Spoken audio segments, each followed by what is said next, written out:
Hello students, welcome to GATE Smashers. आज की इस वीडियो से स्टार्ट करने जा रहे हैं कंपाइलर डिजाइन।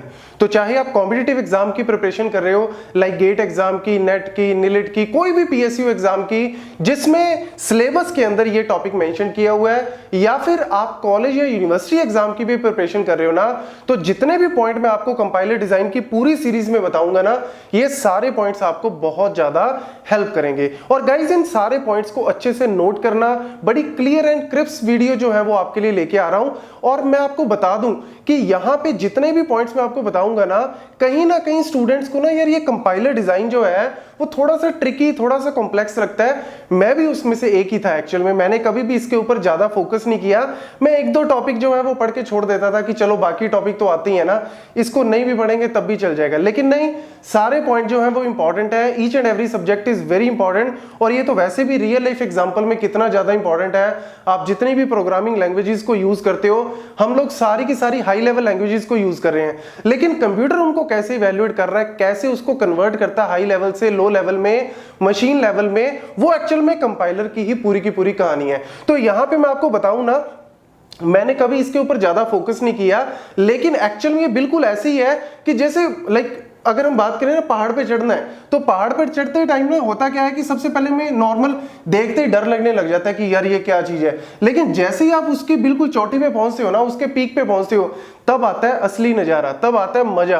तो वही पॉइंट यहाँ पे है। स्टार्टिंग में लगेगा कि पता नहीं क्या ही है, क्या इसमें कैसे करेंगे, बहुत ही डिफिकल्ट है। लेकिन जब आप इसके पीक पे पहुंचोगे ना, तब आपको पता लगेगा अरे यार ये तो कुछ था ही नहीं, ऐसे ही फालतू में इससे डरते हैं। तो इसीलिए कंपाइलर डिजाइन जो है मैं आपको बिल्कुल इसी तरीके से बताऊंगा, बिल्कुल क्लियर एंड क्रिस्प वीडियोस आपके लिए लेके आ रहा हूं। तो इसीलिए सारी की सारी वीडियोस को अच्छे से चेक करना।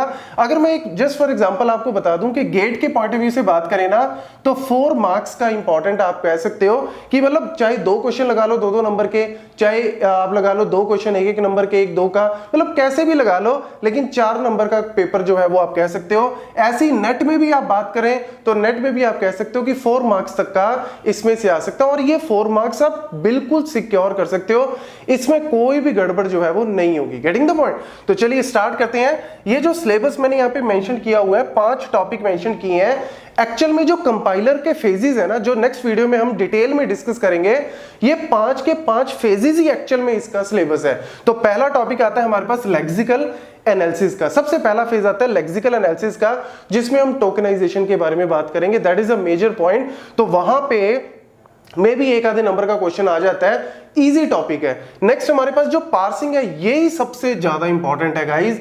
ये आप कह सकते हो कि मतलब जो कह सकते हो ना कि कोर जो चीज है ना इस पूरे सिलेबस की, इस पूरे सब्जेक्ट की, जो सबसे ज्यादा इंपॉर्टेंट चीज है वो है पार्सिंग। और पार्सर में हमारे पास आते हैं top down parser, bottom up parser.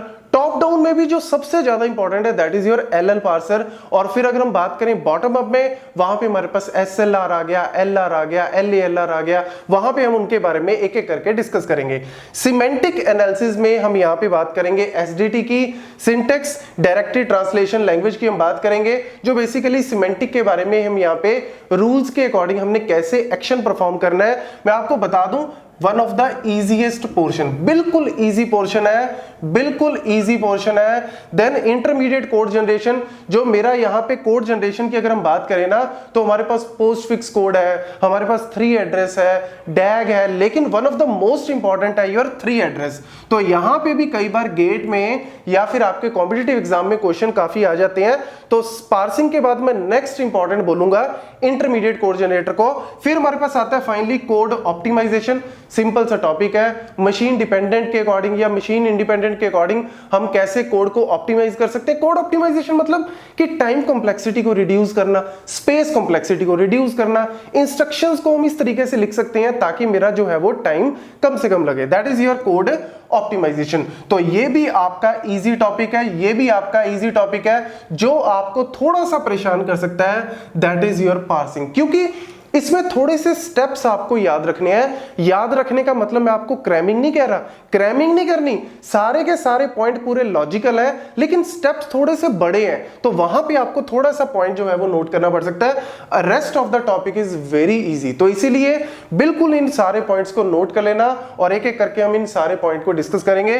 तो यहां पे आपको मैं बता दूं प्री रिक्वेस्ट मतलब कि जैसे कोई भी चीज करने से पहले आपको क्या आना चाहिए। जैसे हम फॉर एग्जांपल शॉपिंग करने जा रहे हैं, अरे जेब में पैसे होंगे तभी शॉपिंग करोगे ना, तो वही यहाँ पे अगर हम बात करें कंपाइलर डिजाइन सीखने जा रहे हो तो क्या आना चाहिए, तो आप यहाँ पे टीओसी की अगर हम बात करें ना, थ्योरी ऑफ कंप्यूटेशन की बेसिक नॉलेज अगर आपको है that is more than sufficient. अगर नहीं है तो कोई बिल्कुल भी डरने की बात नहीं है, आपको मैं थोड़े थोड़े पॉइंट बीच में बताता रहूंगा।